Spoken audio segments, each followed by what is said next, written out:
Very slowly. Very slowly, over 20 seconds. I'll tell you when. Very slowly. Keep bringing it in, but very slowly. Almost there, almost there, almost there. And now hold. Now hold the breath.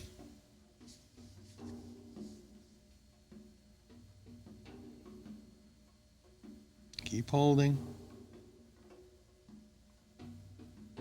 Keep holding. And coming up will be the challenging part. So now,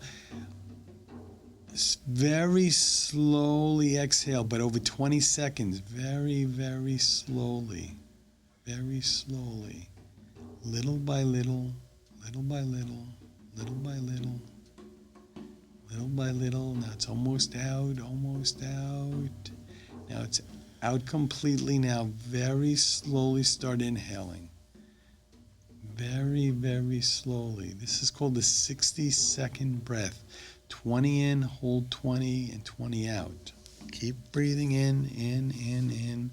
Slow, slow, slow, controlled. And now hold.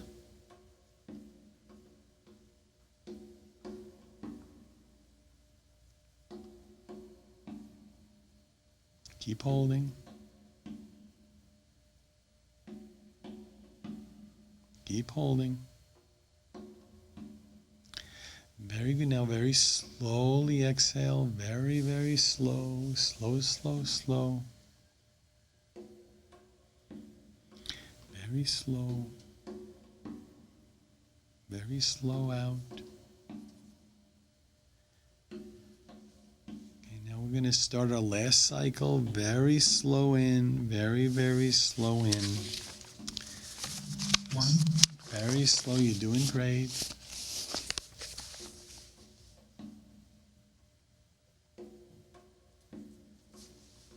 Keep inhaling.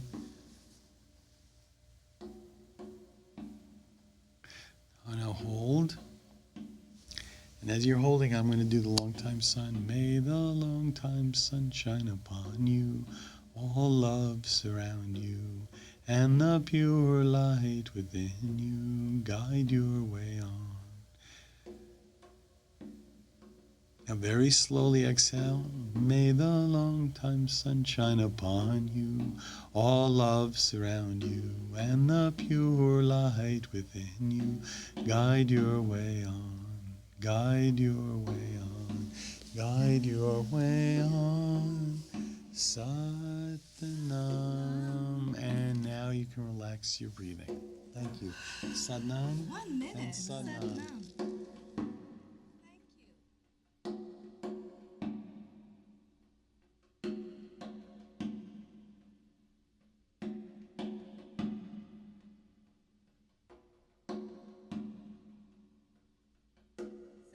We'd like to thank Harinam Singh Khalsa. Harinam, his website is yogaheaven.com. Harinam, that was an amazing workout. I was thinking there was going to be physical movement, but just in breathing. Sure. It was amazing. I built so much heat, Susan. Yeah, that was... Yeah. It was a very nice closing, too. It was nice trick, though. While we were holding, he said the closing prayers. So I like that. It was good. I'm learning the Very nice. system. Yeah. No, that was good. Physical movement was good, but sometimes it's important to know how to breathe. Sure. No, build the it's all energy. Created so much challenging. heat, I had to take my shirt off.